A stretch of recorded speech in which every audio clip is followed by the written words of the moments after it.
Hey, it's Chris Goff, and in this training video, I'm going to show you how to comp properties to determine the after repaired value so you can make an intelligent offer. I'm also going to show you how to run comps using REI Pro, things to consider when running comps, and a couple of tips on what not to do. And I see so many people still doing it. When we run comps and find out what a property could be worth in tip-top shape, we can then subtract all of our expenses and potential profits to determine an offer to the seller. If this number is off, you could end up losing thousands of dollars. This is a common rookie mistake that I want to help you fix.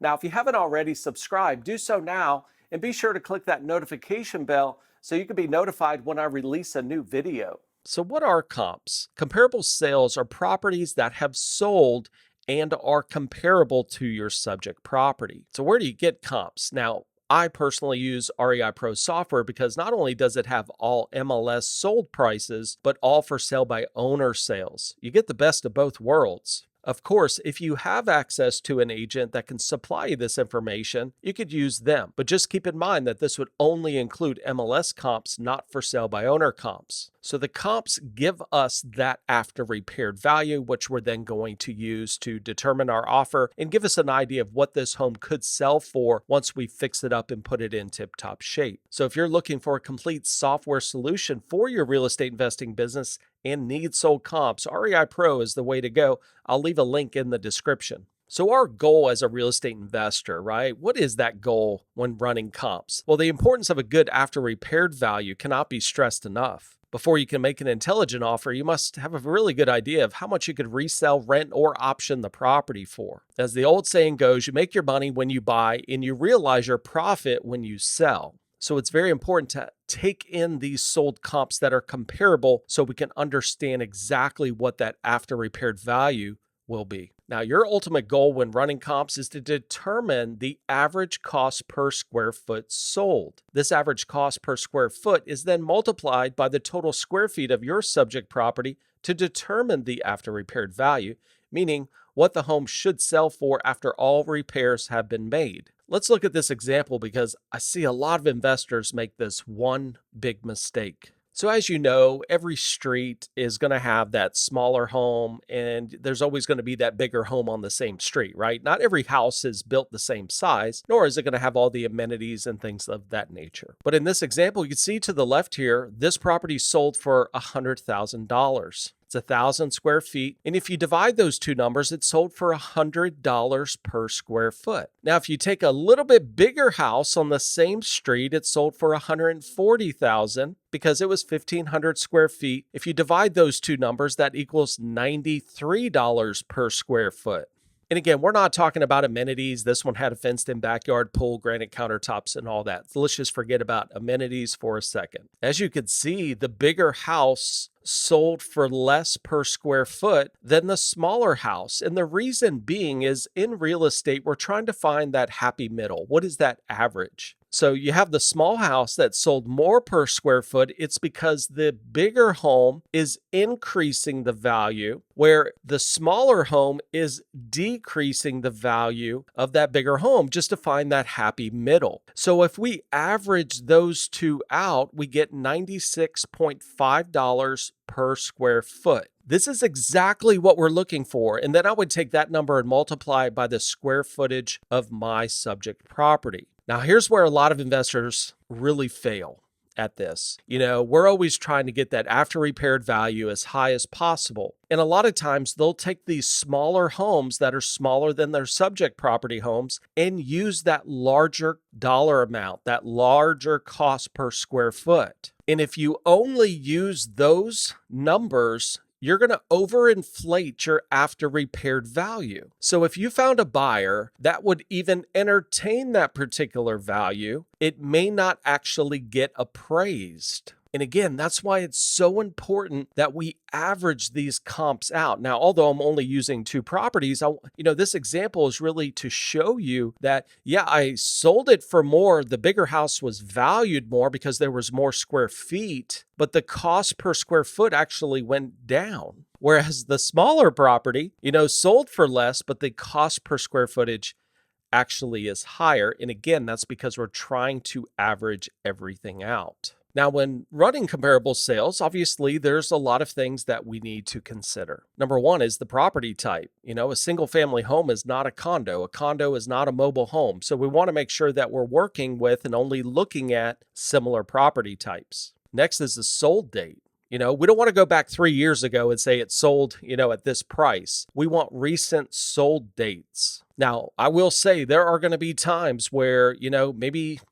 homes haven't sold that often, where you may have to go back 6 months or 9 months or even a year to get a number. Bedrooms. Do the bedrooms match? A 2-bedroom is not equal to a 4-bedroom. Same thing goes for bathrooms. Obviously, the square feet, which to me is the number one thing I should be looking at first of all, because it's the total square footage. And as you saw in the previous example, it is really based on the square feet. The layout of the house, is the layout similar to yours, or is it completely different? Did somebody tear down walls and open up the house where it may create a little bit more value to today's buyer versus, a house that was built in the 50s and just doesn't come across the same way? The year built. Now, I don't put a lot of weight into this because, look, I get it. A lot of properties that are older properties have been updated.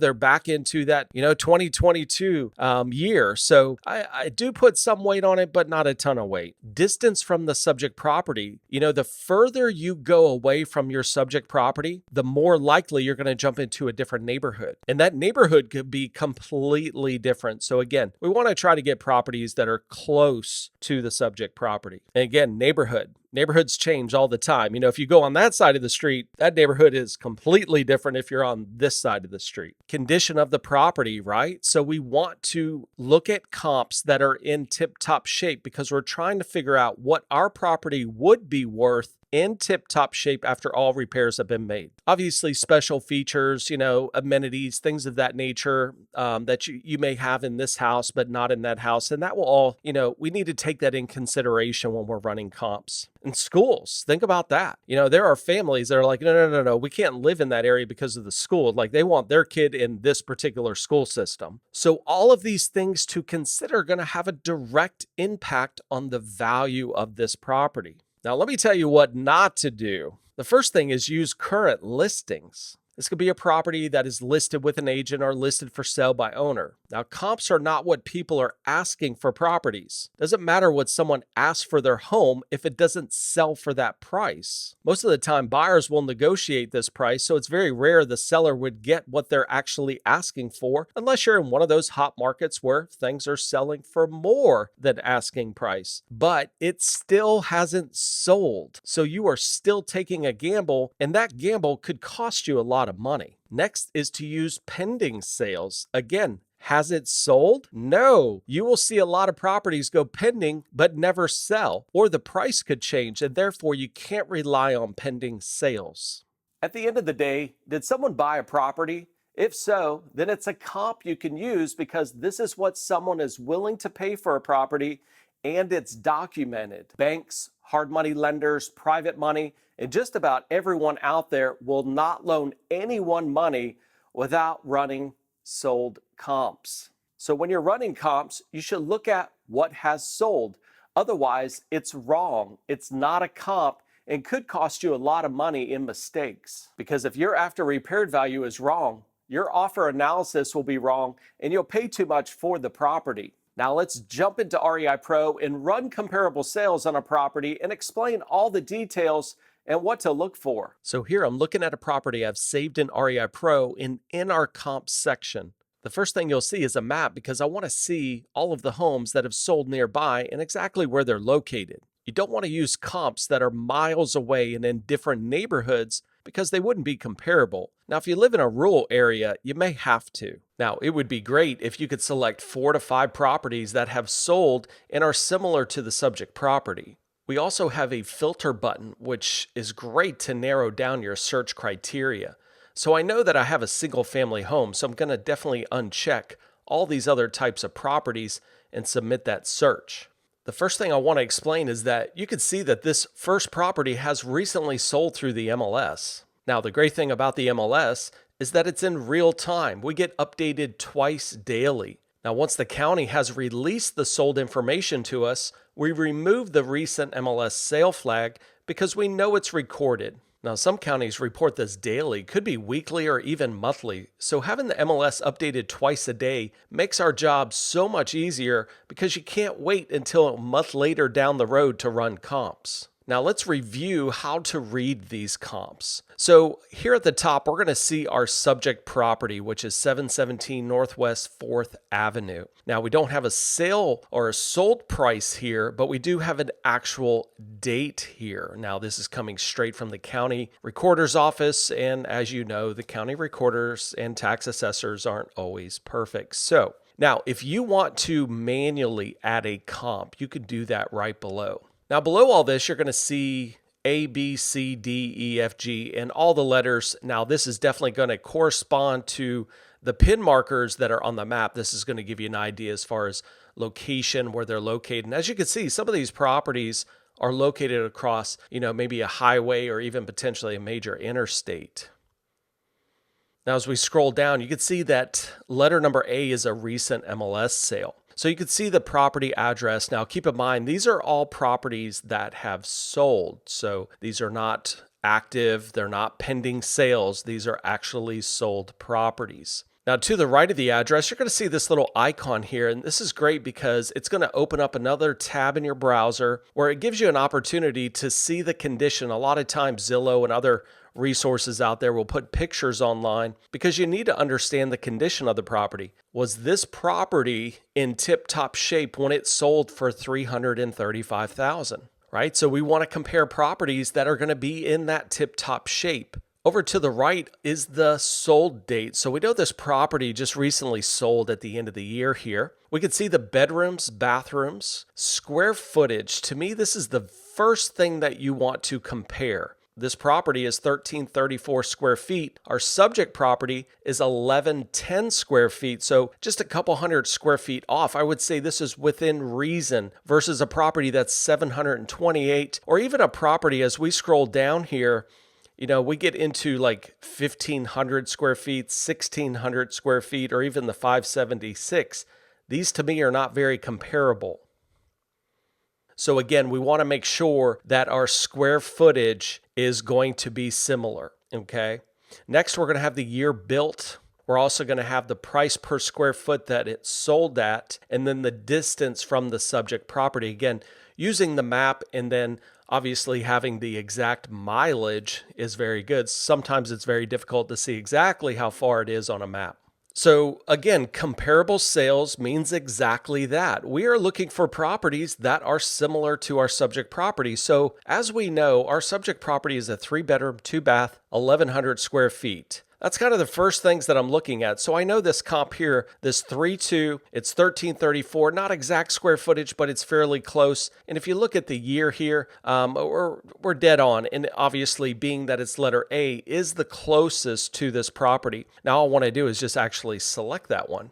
I'm going to continue this process all the way down till I actually get 4 or 5, if at all possible, comps, and then I'm going to analyze that. So as I scroll down, I could start to eliminate some of these properties. Like a 2-bedroom, 1-bath is not comparable to a 3-bedroom, 2-bath. You can look at the square footage as well. Now this third property is very interesting. The tax assessor did not report the bedrooms and baths. This would be a property that I would actually want to go online and actually do a little bit of research here, because this property actually sold as of this date, just a week ago. So this could potentially be a good comp. Now, we need to see the pictures of this property and also verify the bedrooms and bath. We don't know the condition of this property that sold for $271, so I'd want to do a little more research. You can see the property below is a 3.2, that's 1,156 square feet. Again, very similar here, but it's sold for $175. So as you know, as these prices get a lot cheaper, that's not a sold price that was in tip-top shape. And that's not really going to be a great comp to use. Again, you can verify this by clicking this icon, opening up a new tab in your browser, and then looking at the condition. So as I scroll down again,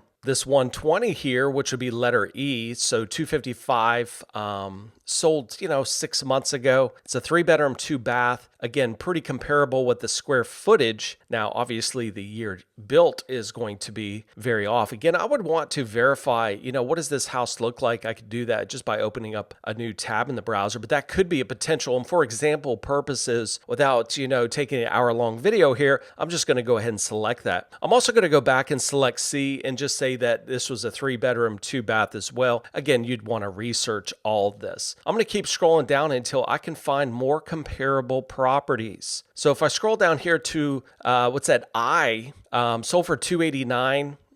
Sold in November. It's a 3-bedroom, 2-bath. You notice the square footage is very close to what we're looking at. And you can see the year built's way off. A lot of times these older properties are being brought up to speed. So again, I'd want to verify the condition of that property. But for example purposes, I'm just going to go ahead and check that as well.